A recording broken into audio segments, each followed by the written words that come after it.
Sa nakaraang video ay natapos tayo kung saan ay may kung sino ang nagtungo sa harapan ng grupo nila Haobong, ngunit agad naman nilang tinanong ang binata na kung bakit biglaan na lang siyang lumuhod sa kanilang harapan, ngunit hindi naman sila sinagot nito bagkus ay malakas nitong sinabi na hayaan nilang makita at makausap niya ang kanilang kasalukuyang cult leader.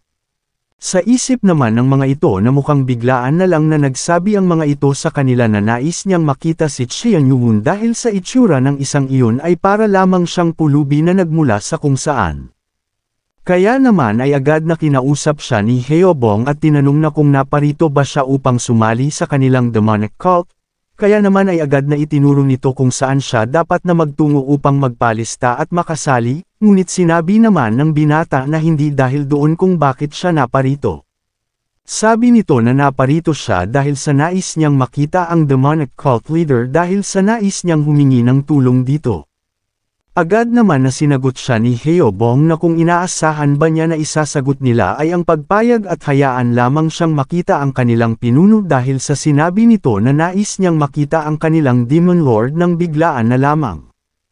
Ay nagkakamali siya, sa sinabing ito naman ni Haobong ay hindi na sumagot ang binata bagkus ay may kinuha ito na kung ano sa kanyang damit. Matapos ng ilang sandali ay agad na ipinakita niya ito dito upang mapahinto si Haobong sa labis na pagkabigla, maging si Wang Hol ay labis din na nabigla sa inilabas nito upang mapasigaw siya.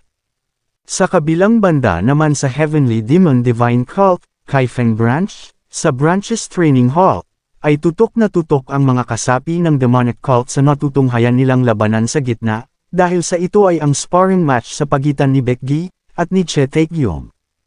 Agad naman na sumugod dito si Baekgi na madali naman na naiwasan ni Che Taekyong, kaya naman ay agad na umatake ulit ito gamit ang pagsipa, ngunit sa pangalawang pagkakataon ay madali lamang niyang nasesabayan at naiiwasan ang mga ito, ngunit nang makakita naman siya ng tamang anggulo at pagkakataon, ay agad na sinugod nito si Baekgi ng isang malakas na uppercut, na naiwasan naman niya at nagsanhi sa pagkaka-atras nito. Sa isip naman ng ibang mga manunood na ang kanilang mga martial technique ay ibang-iba mula sa regular na martial technique na kanilang nalalaman, na kung saan ay ang bawat pagkilos ay konektado sa kasunod nito, sabi pa ng ilan na ang bawat paggalaw ng mga ito ay parang isang ultimate technique na patungo sa mga kritikal na bahagi ng kanilang kalaban. Matapos naman na mapa-address si Baekgi, ay agad naman siyang pinaulanan ng mga suntok ni Che Taekyong, upang magresulta sa pagkakaantala ng pag-atake nito at ituon ang atensyon sa pag-iwas sa lahat ng ito. Sa isip naman nito habang nagpapaula ng mga suntok ay labis siyang nahihirapan dahil sa napakaliksi ng paggalaw ni Baekgi, nang bigla naman na nakakuha ng tamang pagkakataon ito at agad siyang tinamaan ng malakas na pagsipa, upang magresulta sa pagkakatalsik nito. Matapos ay agad naman niyang binati si Baekgi at sinabi na ang kanyang mga pagsipa ay mas lalo nang lumalakas, kaya naman habang nagsasagawa ng footwork ay sinabi nito na ngayon ay ibibigay na niya ang lahat sa susunod niyang pag-atake, kaya naman ay dapat na siyang kabahan. Masaya naman siyang sinabihan ni Baekgi na mukhang hindi pa din ito sumusuko ngayon, kaya naman ay sinenyasan niya ito upang agad nang umpisahan ang kanyang gagawing pag-atake. Ngunit bago pa man ito makagawa ng paggalaw, ay mabilis na sumugod agad si Baekgi at binigyan ito ng sunod-sunod na pagsipa, ngunit dahil sa ginagawa nitong footwork ay nagagawa niyang maiwasan ng mahusay ang lahat ng pag-atake sa kanya. Sa isip naman ng mga manunood ay labis silang napapahanga sa kakaibang pagtalon-talon na ginagawa ni Taekyong, dahil sa mukha itong hindi seryoso ngunit ang kanyang mga paggalaw ay talagang napaka-epektibo.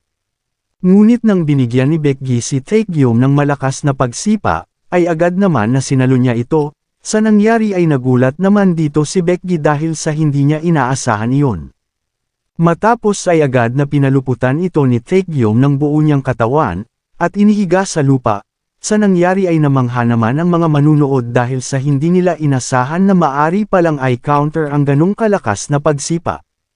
Kaya naman habang malakas at buong puwersa na hinahatak nito ang paa ni Baekgi ay masaya nitong tinanong siya na kung bakit hindi na lamang ito sumuko sa kanilang laban, dahil sa kapag magmatigas pa ito ay maari na siyang malumpo. Sa isip naman ni Becky na sa kalagayan ng kanyang paa ngayon ay maaring ang kanyang tuhod ay mabali o di kaya ay maputol sa pagkakakabit nito sa kanyang paa.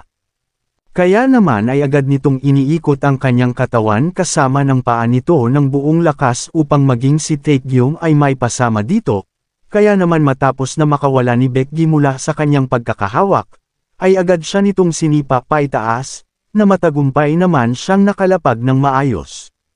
Sa nangyari ay namangha ang mga manunood dahil sa nagawa ni Becky na makawala at napapatanong na kung sa papaanong paraan nito nagawang gamitin ang teknik na iyon sa lupa. Sa di kalayuan naman sa labanan ng dalawa ay tahimik lamang silang pinapanood ni Chian Yoo-won. Matapos ay tinanong niya ang nanomachine na kung ano sa palagay niya ang naging resulta ng labanan na iyon. Sabi naman nito na ang energy distribution sa Capoeira windmill ay tama lamang. Dagdag pa nito na ang pinsalang may dudulot ay magiging doble kung sakaling magawa nitong magamit ang kanyang enhanced energy. Kung umabot ka na sa parte ng video na ito ay maaari lamang na i-click ang like at super thanks sa baba bilang pagsuporta. Maraming salamat. Ipinakita ng nanomachine sa ating bida ang boxing, taekwondo, jiu-jitsu at ang capoeira, ang martial arts sa hinaharap. Matapos ay hinaluan niya ito ng internal energy upang maging bagong martial art na gawa ni Chian Yoo-won. Ang mga umiiral na mga martial arts ng Jongyuan ay madali na lamang na masisira at makokontra kapag alam na ng isang individual ang mga paggalaw nito. Kaya naman sinigurado ni Chian Yoo-won na ang bawat paggalaw ng martial art ng hinaharap ay magiging critical attack sa kalaban, at sa gayon sila ay muling isinilang bilang bagong mapanganib na martial art technique. Sa isip nito ay napapasabi siya na nag-aalala siya na baka hindi nila magawang matutunan ang mga ito, ngunit ngayon ay hindi na ito pa kailangan. Dagdag pa niya na mayroong mga patlang ang pagitan ng bawat individual, ngunit ang dalawang ito ay nagawang matutunan ito ng perpekto. Sabi pa nito na si Taecyeon ay bihasa sa paggamit ng boxing at jiu-jitsu dahil sa mas ginagamit nito ang kanyang mga kamay sa pakikipaglaban, habang si Becky naman ay mas pinagtuunan ng pansin ang taekwondo at capoeira, at ito ay ang inaasahan niya sa isang expert sa paggamit ng mga kick technique, at ang dalawang ito ay nagawang mamaster ang teknik na mas naaayon sa kanila. Itinuro niya ito sa dalawa kasama na ang dating Academy Senior Martial Arts Instructor na ngayon ay ang Pavilion Master na si Hu Jinchang upang subukan ang bago niyang imbentong martial art. Ngunit nagawa ng mga ito na matutunan iyon ng mahusay sa loob lamang ng ilang mga buwan, nang bigla naman na nagsalita ito at itinigil na ang labanan, kaya naman ay agad na din na huminto ang dalawa. Matapos ay habang naglalakad ay tinanong niya ang lahat ng mga nakasaksi na kung pinanood ba nila ito ng mabuti, dahil sa ang mga iyon ay ang bagong martial art technique na naimbento ng kanilang Demon Lord. Dagdag pa niya na ang mga ito din ang magiging kanilang basic martial art ng kanilang demonic cult at ang itatawag nila dito ay ang United Combat Arts. Namamangha naman ang lahat dahil sa ang kanilang Demon Lord pala ang may gawa ng nakita nilang mga teknik, kaya naman ay napasabi na lang ang isa na totoong ang kanilang Demon Lord ay patungo sa landas ng pagiging isang Grandmaster. Matapos ay malakas naman itong inanunsyo na magmula ngayon at sa mga susunod pang mga araw, ay siya ay magiging instructor muli upang ituro ang lahat ng United Combat Arts, kaya naman ay kailangan nilang i-master ito upang hindi magdala ng kahihiyan sa kanilang Demon Lord, na agad naman na sinang-ayunan ng lahat. Masaya naman itong napapangiti at napapasabi sa kanyang sarili na nag-uumpisa na ang lahat, dahil sa nag-umpisa na din sila sa pagproseso sa pagiging isang miracle medicine ng Blood of Fire Kirin, at nagawa na din niyang maipasa ang mga pag-analisa na ginawa ng nanomachine upang mas mapabilis pa ang pagproseso, kaya naman sabi nito na hindi na din magtatagal, ang demonic cult na ito na kanyang pinamumunuan ay mas magiging malakas pa gaya ng kanyang nais. Sa di kalayuan naman ay may dalawang babae ang nagmamasid sa kinaroroonan ng ating bida, ngunit hindi naman maganda ang pakiramdam dito ni Moon-gyu, dahil sa ang kanyang kasama ay ang anak ng unrivaled Sword Wang John na si Wang Yogan na labis na napakaganda. Sa isip nito na 5 araw na mula nang ito ay dumating sa Kaifeng kasama ng Left Guardian, sabi pa nito na ang Left Guardian ay nakabalik na sa kanilang demonic cult main base ngunit ang isang ito ay nandito pa din, palaging malapit at kung nasaan ang kanilang Demon Lord. Ngunit sabi nito na mas kailangan niya na mas tapangan pa dahil sa siya mismo sa kanyang sarili ay sinabi niya na hahayaan niya ito na lumapit sa kanyang minamahal na Xian Yuhun, kaya naman ay bigla niyang tinawag ang atensyon nito, at sinabi na base sa kanyang narinig na hindi pa siya gaanong magaling kaya naman ay sinabihan niya ang babae na kung bakit hindi na lang ito magpahinga na muna. Masaya naman siyang sinagot nito at sinabi na ayos lamang siya dahil sa tingin niya na mas maganda kung makakalanghap siya ng sariwang hangin habang pinagmamasdan ang kanilang Demon Lord. Dagdag na pang-iinis nito na kung pagod na siya sa ginagawang pagbabantay ay maari na din muna siyang magpahinga at huwag na niya siyang alalahanin pa. Sa isip naman ni Moonju ay naiinis ito dahil sa hindi nito nagawa ang nais niyang gawin dito. Sa isip naman ng isa ay masaya itong sinasabi na mahirap para sa kanya ang mapalapit sa kanilang Demon Lord kaya naman sa ganitong pamamaraan ay magkakaroon siya ng pagkakataon. Dagdag pa niya na itatrato niya ito ng maayos kapag naging maganda ang lahat sa pagitan nilang dalawa ng Demon Lord kaya naman ay kailangan niyang manatili munang ganito. Nang bigla naman silang natigilan, dahil sa nakita nila si Heobong na parang nagmamadali. Kaya naman dahil dito ay biglang napatanong sa kanyang isipan si Moongyu na kung ano naman kaya ang dahilan upang magmadali si Heobong. Kaya naman ay pinagmasdan lamang nila ito mula sa malayo, ngunit nang biglang napatayo si Xian Yuhun sa kung anong ibinalita sa kanya ni Heobong, ay bigla naman siyang nag-alala dahil sa ang kanilang Demon Lord ay hindi naging maganda ang reaksyon, maging ang isa pa ay bigla din na nag-alala sa nakita nila sa ating bida.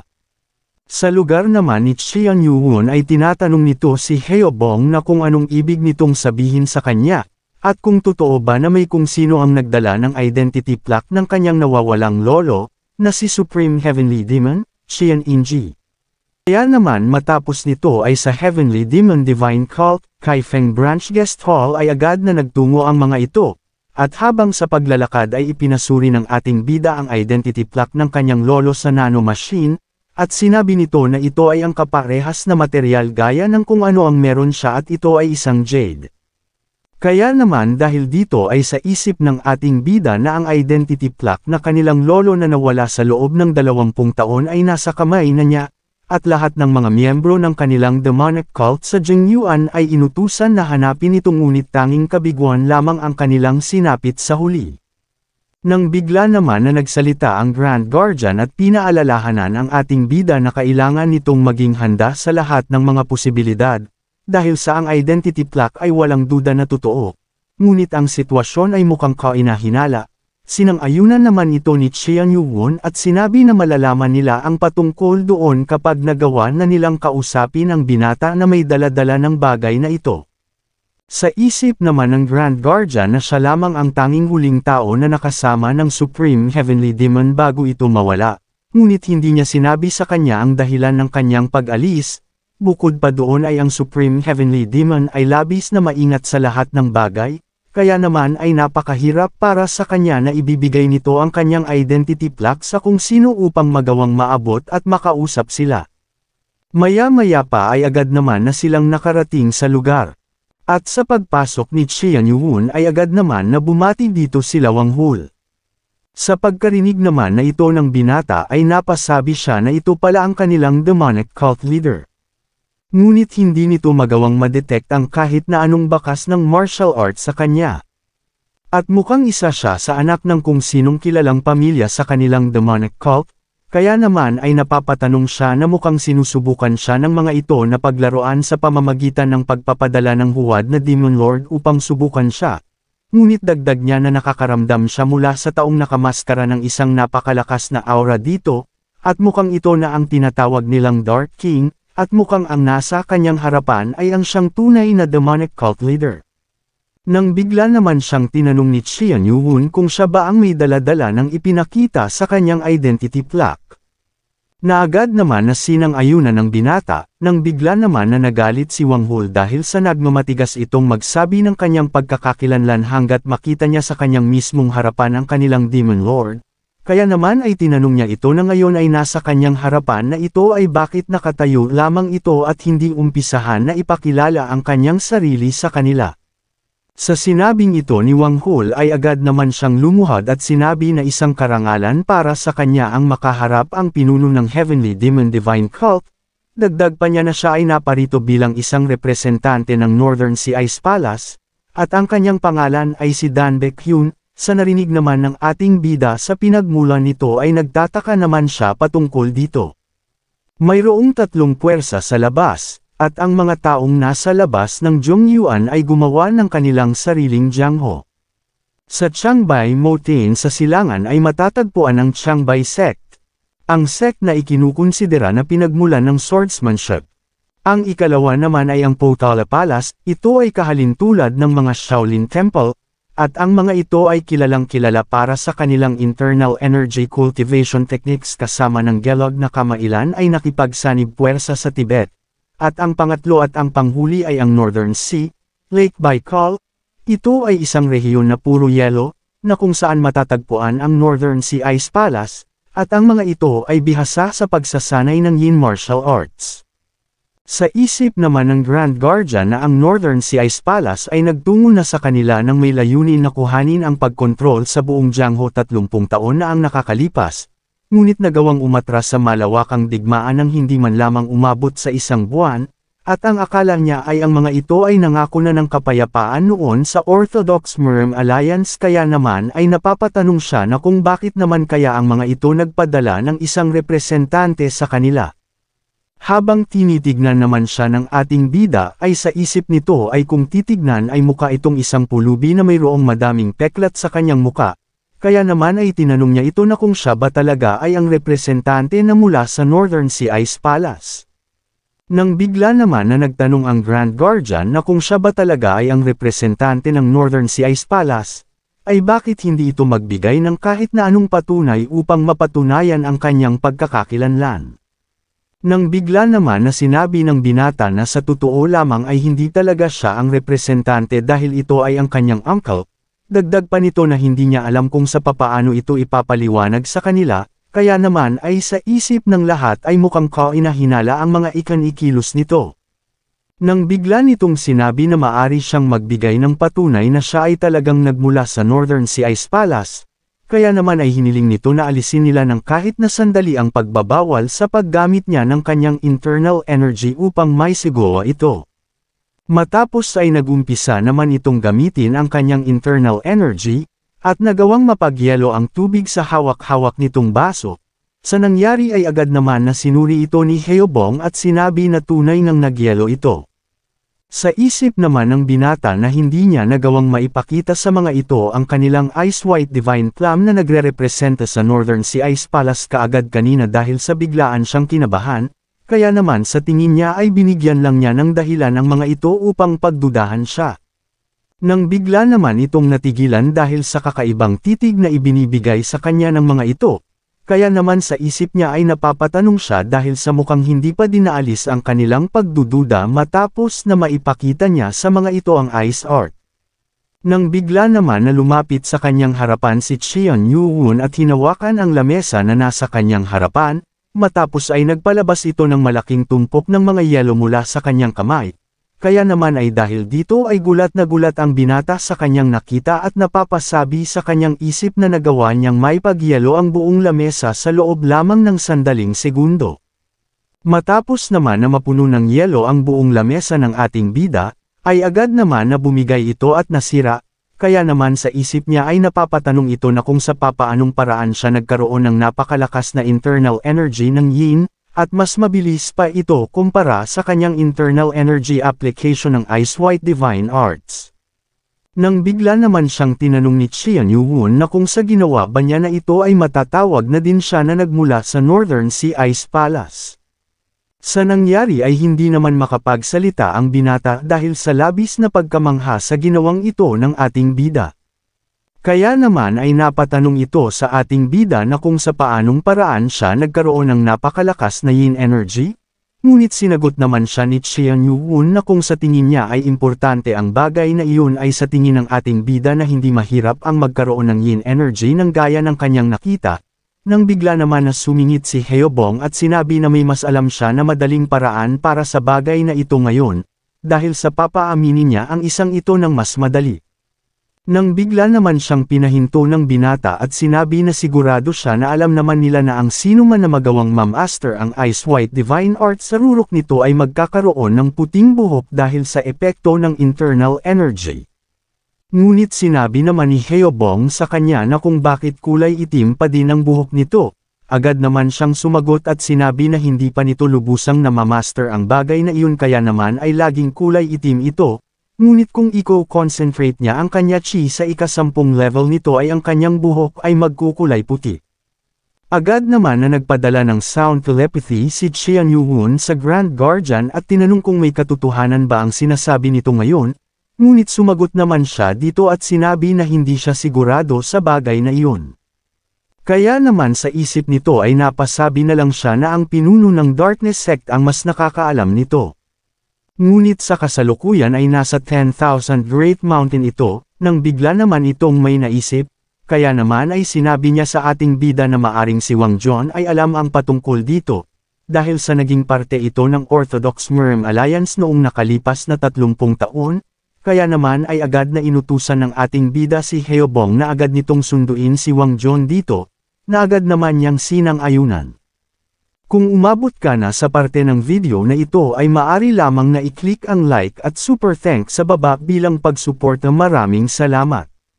Sa narinig naman na ito ng binata ay gulat na gulat itong napapasabi sa kanyang isip na kung ang tinutukoy ba nila na Wang John ay ang Unrivaled Sword. Narinig nito kamakailan sa mga usap-usapan na ito ay sumali sa Demon Cult at mukhang totoo nga ang mga kwento na iyon.